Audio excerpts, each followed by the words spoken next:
Hi friends, welcome to ISAB PSC TSP lectures. ఈరోజు మనం current affairs August month 2016లో చూద్దాం. అయితే మెయిన్గా ఈ వీడియోలో మీకు పర్సన్స్ ఇన్ న్యూస్ని కవర్ చేయడం జరుగుతుంది. సో పర్సన్స్ ఇన్ న్యూస్ అంటే కంపల్సరీ డిఫరెంట్ నేమ్స్ ఉంటాయి. వీటిని మనం ఎలా గుర్తుపెట్టుకోవచ్చు ఈజీగా అనేది కూడా ఈ వీడియోలో మీకు షేర్ చేయడం జరుగుతుంది. సో ఫస్ట్ ఆఫ్ ఆల్ ఏంటంటే కరెంట్ అఫైర్స్ తాలూకు కంపైలేషన్ ఆగస్ట్ మంత్ టోటల్ చేయబడింది. దీంట్లో మీకు ఏంటంటే ఈవెంట్స్ అలాగే దాంతోపాటు ఇష్యూస్ కూడా కవర్ చేయడం జరిగింది. అయితే ఇష్యూస్ ఎందుకంటే మీకు గ్రూప్ 2 ప్రిలిమ్స్ స్క్రీనింగ్లో మీకు ఇచ్చారన్నమాట ఇదే లైన్ ఏంటంటే issues of national international importance in politics, economics, society, science, technology, arts, sports, culture and governance అని. అయితే మనకి ఆగస్ట్ మంత్లో జరిగిన ఇష్యూస్ అన్ని కూడా ఈ మెటీరియల్లో మీకు కంపైల్ చేయడం జరిగింది.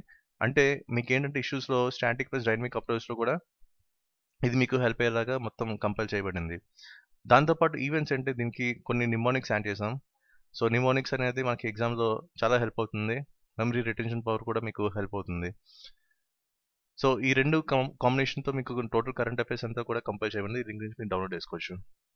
సో ఫస్ట్ ఆఫ్ ఆల్ మనకి పర్సన్స్ ఇన్ న్యూస్లో రాణి సింగ్ నాయర్ ఈవిడంటే రీసెంట్గా chairman of central board direct taxes కింద అపాయింట్ అయ్యారనమాట.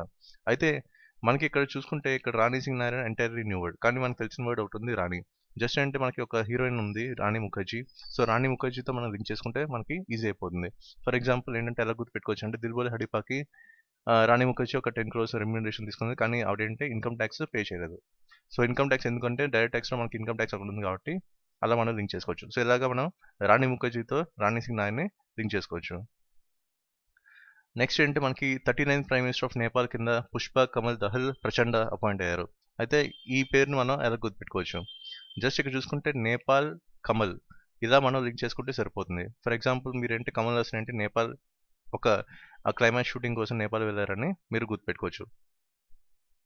నెక్స్ట్ చూసుకుంటే నీతా అంబానీ ఈవిడెంట్ రీసెంట్గా individual member of international Olympic కమిటీలో మెంబర్ కింద అపాయింట్ అయ్యారు. అది కూడా ఈవిడెంట్ first Indian women member of IOC. So ఇది కొంచెం ఇంపార్టెంట్ బిట్ ఎందుకంటే స్పోర్ట్స్ కేటగిరీలో మనకు వస్తుంది కాబట్టి ఇది కొంచెం ఇంపార్టెంట్ మనకి ఎగ్జామ్ పాయింట్ ఆఫ్ వ్యూలో. నెక్స్ట్ చూసుకుంటే ఏషియన్ డెవలప్మెంట్ బ్యాంక్ ప్రెసిడెంట్ కింద సెకండ్ టర్మ్ మళ్ళీ అపాయింట్ అయ్యారు టేకిహో నకావో. సో దీంట్లో మనకి ఒక తెలిసిన వర్డ్ ఏంటి టేక్, జస్ట్ ఏంటి ఏడీబీ టేక్ 1 అంటే సమ్ ఏదో షూటింగ్ అవుతుందని చూసుకోండి, దాంట్లో టేక్ 1 టేక్ 2 టేక్ 3 అలా ఉంటాం, అలాగే టేక్ 1 అని లింక్ చేసుకోవచ్చు. లేకపోతే ఇంకా కావాలంటే మీకు జస్ట్ ఏంటి ఏడీబీ అనేది ఇక్కడ బ్యాంక్ ఉంది కాబట్టి జస్ట్ మీరు ఏంటి లోన్ తీసుకోవడానికి ఈ బ్యాంక్ వెళ్ళాలని పెట్టుకోండి. సో తీసుకోవడం అంటే టేకింగ్ కాబట్టి మనం ఇలా కూడా మనం లింక్ చేసుకోవచ్చు. నెక్స్ట్ ఏంటి 16th chief minister of Gujarat కింద విజయ్ రూపానీ అపాయింట్ అయ్యారు. సో విజయ్ రూపానీ యాక్చువల్లీ ఈయన, కానీ మనకేంటే దీంట్లో ఒక తెలిసిన వర్డ్ ఉంది ఏంటి విజయ్. సో మనం ఏంటంటే మన సౌత్ ఇండియన్ యాక్టర్ విజయ్తో మనం లింక్ చేసుకుంటే సరిపోతుంది. జస్ట్ ఏంటి విజయ్ ఏంటి ఒక పొలిటికల్ సీన్ కోసం ఏంటి గుజరాత్ వెళ్ళారని గుర్తుపెట్టుకోవచ్చు. నెక్స్ట్ చూసుకుంటే ఇరామ్ చాను శర్మ ఈవిడంటే 16 years నుంచి హంగర్ స్ట్రైక్ చేస్తుంది. ఫైనల్గా ఏంటంటే ఆస్ఫర్ రిపీల్ చేయడం వల్ల మొత్తానికి ఆ హంగర్ స్ట్రైక్ని ఆపేసింది అనమాట. సో ఇది కొంచెం ఇంపార్టెంట్ బిట్ మనకి ఎంసీక్యూలో అడగచ్చు. సో ఇక్కడ ఇవిడికి ఏంటంటే ఒక వర్డ్ ఉంది ఏంటి ఐరన్ లేడీ ఆఫ్ మణిపూర్ అని. సో ఇది మనం గుర్తుపెట్టుకోవాలి. So iron lady of Manipur ఎవరంటే ఇరామ్ చాను షర్మిల. అయితే ఇక్కడ చూసుకుంటే షర్మిల అనేది మనకి తెలిసిన వర్డ్ ఎందుకంటే వైఎస్ఆర్సీపీ లీడర్ ఉన్నారు కాబట్టి షర్మిల మనం ఈజీగా లింక్ చేసుకోవచ్చు. సో ఇలాగా మనం ఏంటంటే లింక్ చేసుకోవడం వల్ల మనకి థింగ్స్ సింప్లిఫై అవుతాయి. మనకేంటి మల్టిపుల్ చాయిస్ క్వశ్చన్స్ 4 ఆప్షన్స్ ఉంటాయి కాబట్టి మనం ఈజీగా ఐడెంటిఫై చేయొచ్చు. నెక్స్ట్ ఏంటి new chairman of central silk board కింద కేఎం హనుమంతరాయప్ప అపాయింట్ అయ్యారనమాట. సో ఇక్కడ చూసుకుంటే మనకి తెలిసిన వర్డ్ ఒకటి ఉందంటే హనుమంత్. సో హనుమంత్ అని ఒక ఫిల్మ్ ఉంది, మనం దీంతో లింక్ చేసుకోవచ్చు. ఫర్ ఎగ్జాంపుల్ ఇక్కడ చూసుకుంటే చిన్న లాజిక్ అప్లై చేసుకుంటే దీనికి సెంట్రల్ సిల్క్ బోర్డ్ ఎక్కడ ఉంది మనకి బెంగళూరులో ఉంది. సో ఇక్కడ నేను బెంగళూరులో ఒక 1 year వర్క్ చేశాను, నేను ఇక్కడ హనుమంతు ఫిల్మ్ చూశానని నేను అలా లింక్ చేసుకున్నాను అనమాట. సో ఇలాగా మనం ఏంటంటే రియల్ లైఫ్ ఎగ్జాంపుల్తో మనం లింక్ చేసుకుంటే మనకి థింగ్స్ సింప్లిఫై అవుతాయి. నెక్స్ట్ చూసుకుంటే గవర్నర్ ఆఫ్ మణిపూర్ ఆల్రెడీ మనకు కవర్ అయింది ఇరామ్ చాను శర్మతో. సో ఇక్కడ ఏంటి మనకి గవర్నర్ అనమాట. సో గవర్నర్ ఆఫ్ మణిపూర్ కింద ఎవరు అపాయింట్ అయ్యారంటే నజ్మా హెప్తుల్లా. సో ఇక్కడ నజ్మాలో మనం దీన్ని నగ్మా చేసుకోవచ్చు. సో నగ్మాతో మనం కంపేర్ చేసుకుంటే మనకి ఇది ఈజీగా మనం లింక్ అవుతుంది. క్వశ్చన్ ఎలా ఇచ్చినా సరే మనం ఆన్సర్ కొంచెం కన్ఫ్యూజ్డ్ పార్ట్ ఉన్నా సరే మనం ఐడెంటిఫై చేసుకోవచ్చు. నెక్స్ట్ ఆర్బీఐ కొత్తగా ఉన్నారు కదా ఉచిత్ పటేల్ అపాయింట్ అయ్యారు. సో ఇది మనకి ఏంటంటే బాగా తెలిసిన వర్డ్ కాబట్టి ఇది న్యూస్లో రీసెంట్గా బాగా వచ్చింది కాబట్టి ఇది మనకి లింకే అవసరం లేదు, జస్ట్ మనకి డైరెక్ట్గా గుర్తుపెట్టుకొని సరిపోతుంది. నెక్స్ట్ పివి సింధు అంటే CRPF foundry commander and brand ambassador కింద అపాయింట్ అయ్యారు అనమాట. జస్ట్ అంటే పివి సింధుని ఈ సిఆర్పిఎఫ్తో మీరు కంపేర్ చేసుకుంటే సరిపోతుంది.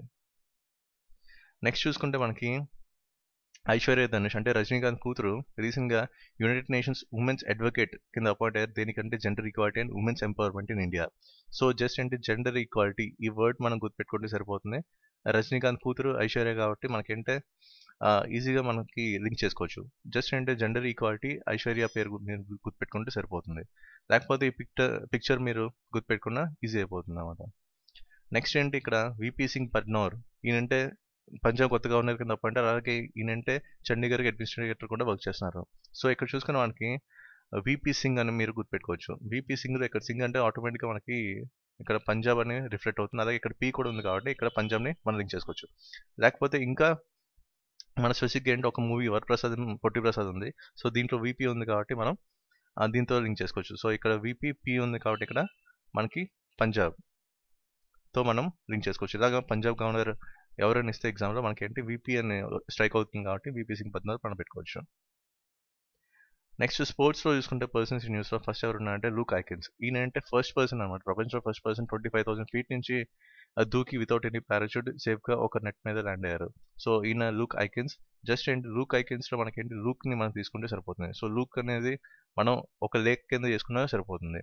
అంటే ఇక్కడ ఏంటి మీరు ఇక్కడ పిక్చర్ చూస్తే ఈయనంటే ఒక 25,000 feet నుంచి ఒక ఒక లేక్లో పడిపోయారు అని లింక్ చేసుకోవచ్చు. లేకపోతే ఒక బాస్కెట్బాల్ టీం ఉంది లాస్ ఏంజల్స్ లేకర్స్ అని. సో ఇలాగ మనం లాస్ ఏంజల్స్ లేకర్స్కి మనం లింక్ చేసుకోవచ్చు. సో ఇలాగ మనం స్పోర్ట్స్ కేటగిరీలో ఉన్న పర్సన్ని ఈ రకంగా మనం లింక్ చేసుకోవచ్చు. నెక్స్ట్ ఏంటి నరేంద్ర మోడీ అంటే ఒక ఈవెంట్ స్టార్ట్ చేశారు, అదంటే రన్ ఫర్ రియో. ఎందుకంటే 2016 రియో ఒలింపిక్స్లో మన వాళ్ళని ఎంకరేజ్ చేయడానికి ఈ రన్ ఫర్ రియో ఈవెంట్ని స్టార్ట్ చేశారంట. సో జస్ట్ ఏంటి రన్ ఫర్ రియో అనేది గుర్తుపెట్టుకుంటే మనకి సరిపోతుంది. ఇది మనకి బాగా తెలిసిన పాపులర్ దీపా కర్మాకర్ ఇదేంటే ఫైనల్స్కి ఎంటర్ అయింది జిమ్నాస్టిక్స్ కేటగిరీలో. సో ఇదేంటే చూసుకుంటే మనకి ఫస్ట్ ఇండియన్ జిమ్నాస్ట్ అనమాట. సో ఇది కొంచెం ఇంపార్టెంట్ మనకి ఎగ్జామ్ పాయింట్ ఆఫ్ వ్యూలో. నెక్స్ట్ ఎవరు ఉన్నారంటే సాక్షి మాలిక్. ఎందుకు ఇంపార్టెంట్ అంటే ఫస్ట్ మెడల్ అనమాట. 2016 రియో ఒలింపిక్స్లో మనకి ఫస్ట్ మెడల్ ఎవరు తీసుకొచ్చారంటే సాక్షి మాలిక్. ఇది మనం గుర్తుపెట్టుకోవాలి. సో ఫస్ట్ మెడల్ ఎవరంటే సాక్షి. సో ఇలా మనం ఈజీగా ఐడెంటిఫై చేయొచ్చు. నెక్స్ట్ ఏంటి నర్సింగ్ యాదవ్. ఈయనంటే 4 years కంప్లీట్గా బ్యాన్ చేశారు అన్ని స్పోర్టింగ్ ఈవెంట్స్లో కూడా. సో బ్యాన్ చేసింది ఎవరంటే court of arbitration for sport. So just ఏంటి ఈ నర్సింగ్ అనే వర్డ్ని గుర్తుపెట్టుకుంటే సరిపోతుంది. ఎవరు బ్యాన్ చేశారు రీసెంట్గా అంటే వెయిట్ లిఫ్టింగ్ ఇదేంటి రెస్లింగ్ కేటగిరీ. సో రెస్లింగ్ కేటగిరీలో నర్సింగ్ యాదవ్ బ్యాన్ చేయబడ్డారు అనమాట. నెక్స్ట్ చూసుకుంటే యోగేశ్వర్ దత్. సో యోగేశ్వర్ దత్ని మనం సింపుల్గా యోగి అని గుర్తుపెట్టుకోవచ్చు. సో యోగి ఏమైందంటే 2012 లండన్ సమ్మర్ ఒలింపిక్స్లో ఈయనంటే బ్రాంజ్ మెడల్ గెలుచుకున్నారు, కానీ రీసెంట్గా సిల్వర్ మెడల్కి అప్గ్రేడ్ అయ్యారనమాట. సో మీకు అడగచ్చు రీసెంట్గా ఏ ఒలింపిషియన్కి ఈ మెడల్ అనేది అప్గ్రేడ్ అయిందంటే మనకేంటే యోగేశ్వర్ దత్. జస్ట్ యోగి అని గుర్తుపెట్టుకోవచ్చు. యోగి సిల్వర్ యోగి.